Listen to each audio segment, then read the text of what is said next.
नमस्कार दोस्तों, हमारी आज की कहानी भाभी ने दी ननंद को सस्ती साड़ी।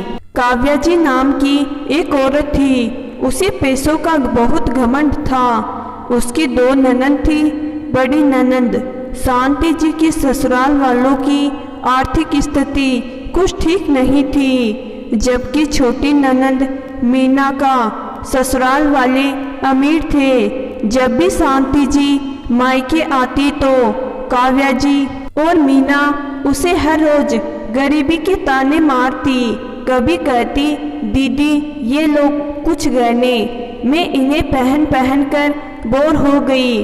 आपने ऐसे गहने सपने में भी नहीं देखे होंगे। इन्हें बेचकर तुम्हारे घर का अच्छा गुजारा हो जाएगा, कहकर दोनों हंसने लगती। शांति जी यह सब सुनकर भी चुप रहती थी। कुछ दिन बाद भतीजे अनिल की शादी थी। शांति जी के मायके में आज सुबह से ही चहल पहल हो रही थी। हो भी क्यों न, आखिर घर के इकलौते वारिस अनिल की शादी की तैयारियां जो चल रही थी। घर मेहमानों से भर चुका था। आज हल्दी का कार्यक्रम था। तभी काव्या जी अनिल की मां ने सबकी नजरों से बचकर अपनी छोटी ननंद मीना को कमरे में चलने का इशारा किया। दीदी ये साड़ी कैसी लग रही है आपको? अगर आपको पसंद न हो तो दूसरी देख लो। अभी सबसे पहले आपको ही पसंद करवा रही हूँ। काव्या। मीना, अरे भाभी ये साड़ी तो बहुत ही हल्की और सस्ती है। कोई सुंदर और महंगी साड़ी देना मुझे। हाँ, तभी तो तुम्हें लेकर आई हूँ। इन महंगी साड़ियों में जो भी पसंद करनी है जल्दी से करो, कोई आ न जाए बुलाने। सब मेहमान आ चुके हैं। काव्या जी फुसफुसाकर कहने लगी। भाभी यह सस्ती सी साड़ियाँ नौकरानी और नाइन को देने के लिए रखी है क्या? बहुत ही बुरी सी है। न तो रंग ही अच्छा है और न ही डिजाइन ही कोई खास है। मीना ने साड़ी को उलट पुलट करके देखते हुए कहा। नहीं तो नौकरानी, नाइन, इन सब की साड़ियाँ तो अलग से ही रख दी है। ऐसी सस्ती साड़ियाँ तो पहनती नहीं। इसमें जो महंगी साड़ियाँ आपके लिए और मायके वालों रिश्तेदारों के लिए ही है। ये सारी सस्ती साड़ियाँ हमारी बड़ी ननंद के लिए है। उनके लिए तो यह साड़ियाँ महंगी है। ऐसी साड़ियाँ तो उन्होंने सपने में भी नहीं पहनी होगी। वैसे ही तो अगरबत्ती बनाती है घर पर और नंदोई उन्हें बाजार में बेचते हैं। बस वो ही दो चार सस्ती सी साड़ियों पर प्रेस करके पहन आती है। आज की साड़ी देखी, लगता है अपने ब्याह के समय की पहन रखी है।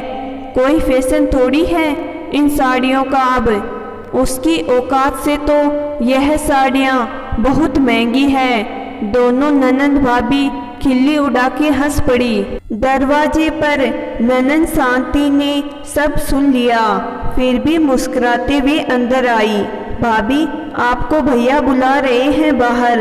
उन्हें देख दोनों के चेहरे के रंग उड़ गए।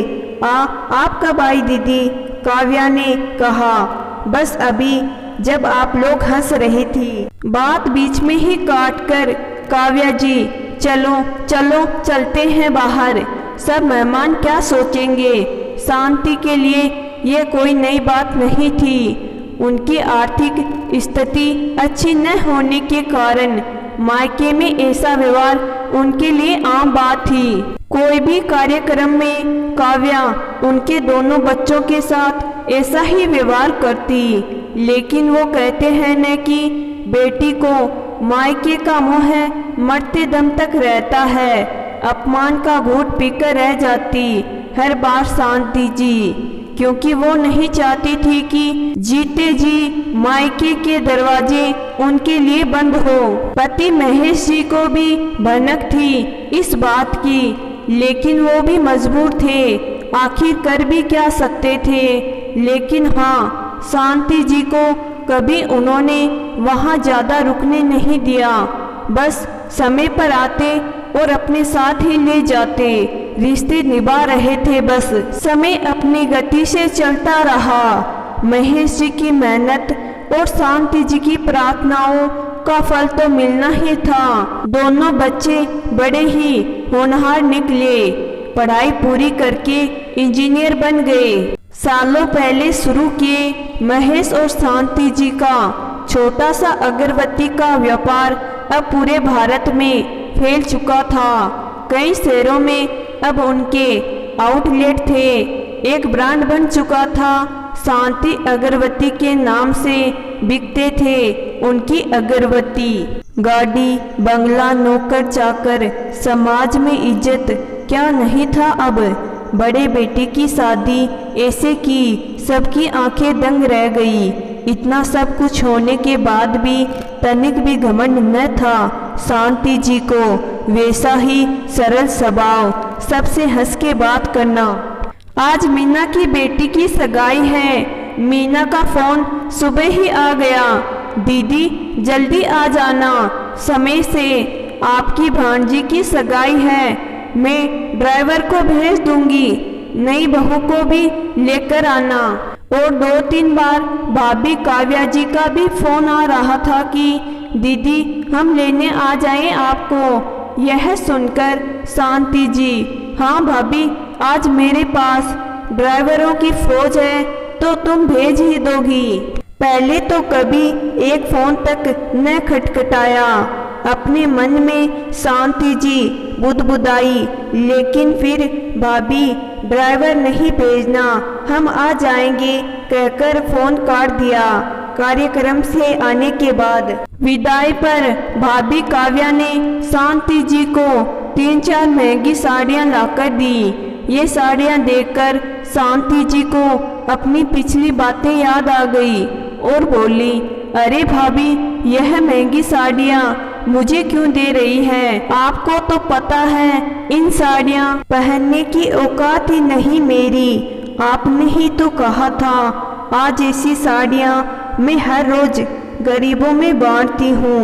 और देख रहे हैं आप सब लोग, ये वही भाभी और वही बहन जो कल तक पैसों के घमंड में मुंह से सीधे मुंह बात तक ना करते थे, आज कैसे मेरे आगे पीछे आव भगत में लगे हैं। इनको क्या लगता है मैं अपमान भूल गई? नहीं, बिल्कुल नहीं। वो एक एक बात याद है अभी तक मुझे। कैसे हर बात में मुझे नीचा दिखाया जाता था, कैसे सारी रस्में छोटी बहन मीना से करवा दी जाती थी। खैर जो भी हो, जिंदगी से मैंने एक सबक तो सीखा है कि लोग इंसान की इज्जत नहीं करते, पैसे की करते हैं। पैसे के वशीभूत होकर इंसान रिश्तों में दरार कर देता है। आंखों में आंसुओं की झड़ी लगाए शांति जी सबके सामने अपनी भाभी और छोटी बहन को बोल रही थी। यह सब सुनकर काव्या जी और मीना अपने किए पर बहुत पछता रही थी। उन्होंने सबके सामने शांति जी से माफ़ी मांगी और बोली, दीदी हमें माफ़ कर दो, हमसे बहुत बड़ी गलती हो गई। पैसों के घमंड में न जाने हमने आपको कितने ताने दिए। महेश को अपनी पत्नी पर गर्व हो रहा था। तो दोस्तों, मैं आशा करती हूँ कि आज की कहानी आपको ज़रूर पसंद आई होगी। कहानी पसंद आई है तो कहानी को लाइक और चैनल को ज़रूर सब्सक्राइब करिएगा। धन्यवाद।